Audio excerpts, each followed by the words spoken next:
morning, guys. Welcome back to the channel. It's probably still a little dark. Excuse me. We are rolling on 78 East through Pennsylvania.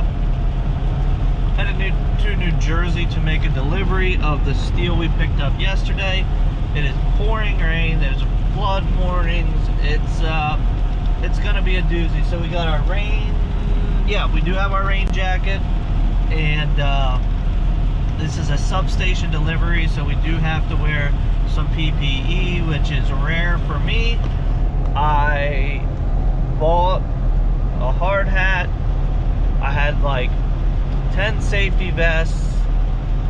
I bought all kinds of stuff when I first got into this, and it's literally been sitting either in the closet or packed away in the Chevy. So I had to dig all that out, which is fine. But if you guys are new here, my name is Jason. If you're not new and you've been a subscriber, thank you for subscribing. Consider subscribing to my personal channel. Link's always in the description below. Do some other truck related stuff, working on whatever, family stuff. So just go check it out. Try to get it to 1,000 subs over there, and I'm gonna give away some money. But anyways, we're gonna get wet today, which is okay. Fully prepared to get soaking wet today. I brought an extra change of clothes, and we'll just see what happens. We're gonna stop at the Loves on 78, which we always stop at because we need DEF.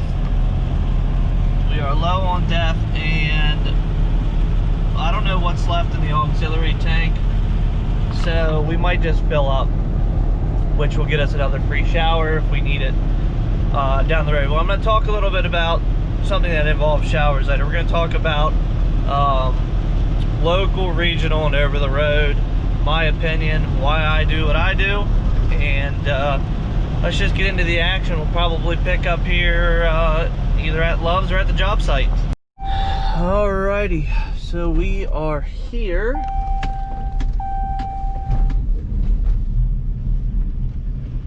Oh man, those railroad tracks are brutal.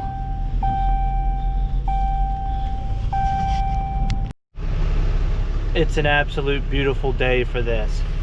I'm soaked to the core. Oh well, they're almost done unloading. Well, I'm absolutely soaked, but we're delivered, and it only took about 20 minutes to get unloaded. They were there waiting for me, and they had a pettibone to unload me. It could reach both sides, so it was pretty easy. Didn't have to move around in the yard.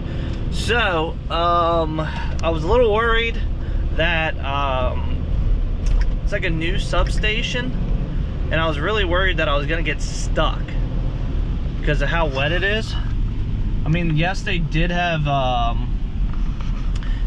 stones, but it was like big, like 4-inch stones. It was all rutted out, so I was kind of worried I was going to get stuck, but just kept a little momentum when I got turned around, and we're good.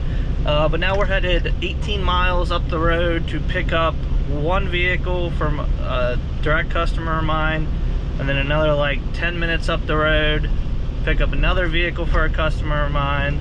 So 2 picks, 1 drop with the cars, and it's fork on, fork off, and we're gonna make some pretty good money coming home. So we made really good money coming out here. It's about 460 miles. Can't discuss the rate, but it was really good. Made it worth my time. Definitely got the wheels spinning about buying this trailer or one like it. And I will elaborate on this trailer. I'm gonna pull it for a couple for today and tomorrow, and then probably give an honest opinion about it. You know, just gotta see how it is. It's been sitting for a while. I fixed a few small issues, and I've been pretty happy with it. So try to dry out here a little bit and get to our pickup just to get wet again. The memories. So that Chick-fil-A there, I stopped at one morning when I brought one of my very first loads, when I got my authority and everything, and I was on the road full time out here. I brought a 66 Mustang to a warehouse on my single car trailer. It was paying very well, even though it was just on the single car trailer. It had to be winched out of a field, 4 flat tires, and very tight location. So we took the single car and we got it out. But it's funny, I remember that place, or coming through here, which I'm about ready to pick up in an IAA out here. I remember coming out here because I stopped at that Chick-fil-A because they didn't open till like 9, and I was out here at like 8, and stopped there with the dog, and she might have had a couple hash browns there. But it's almost 3 years ago, two and a half years ago. It's crazy how time flies, especially out here on the road. Oh man, let me tell you something. Copart, Somerville, New Jersey. I just waited in line for an hour to see somebody. Meanwhile, people that are paying for cars are walking in and out for the whole hour, probably 15 people, yet I'm the only transporter that was here waiting, and it took me over an hour. Frustrating, but good news is, I think I go 200 miles back to the house.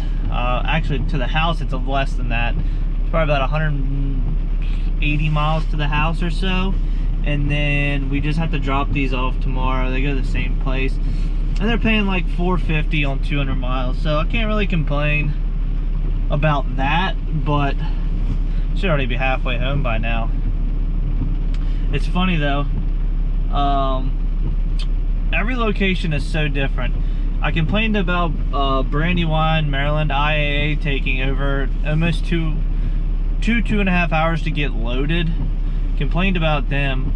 Yet I go to IAA in Annville, New Jersey this morning. Before I came out of the office, I walked right in, saw somebody. As soon as I came out of the office, they were already bringing the car out. They were on top of it. Meanwhile, you've got 2 loaders sitting here with nobody in it. And I've only seen one actually running. This is a massive Copart, yet they have 1 loader right now.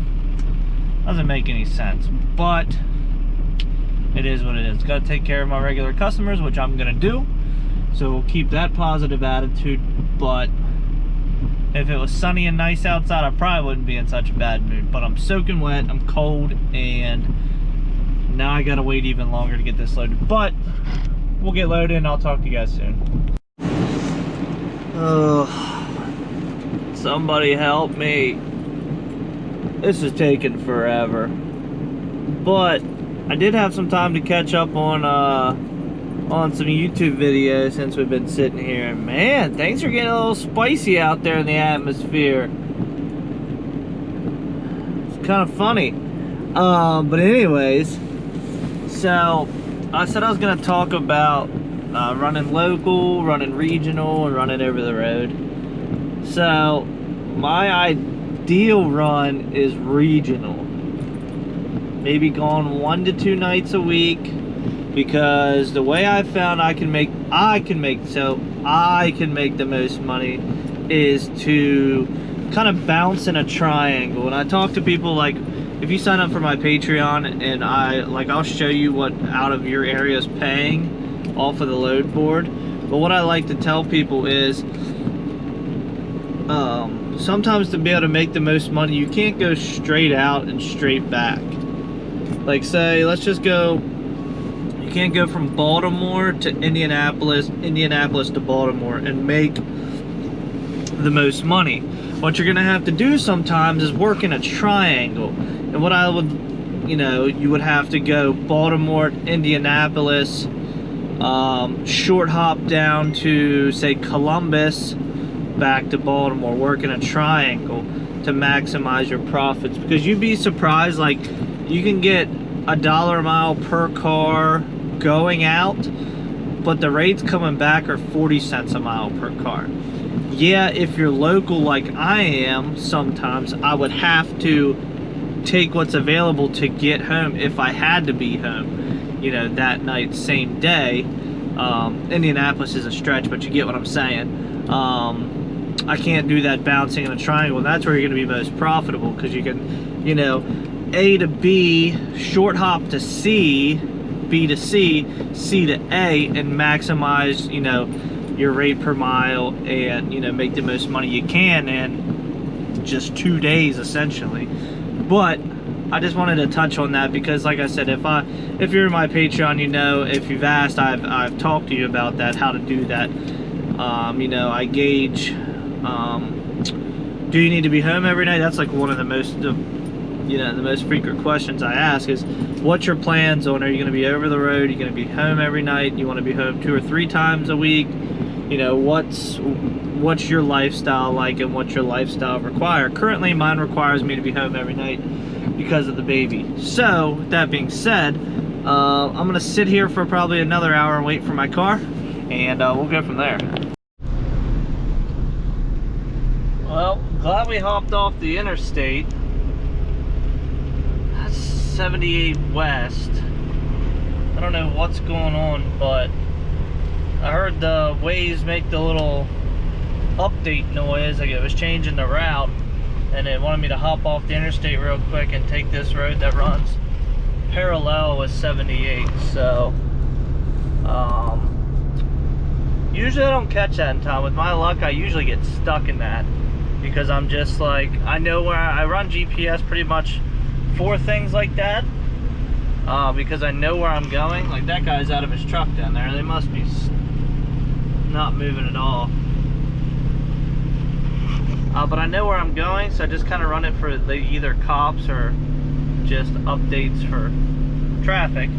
And this time it actually helped me. So there's a tractor trailer in front of me, so anywhere he can go, I can go. So we're just gonna follow him, and this is a state route, so we shouldn't have any issues.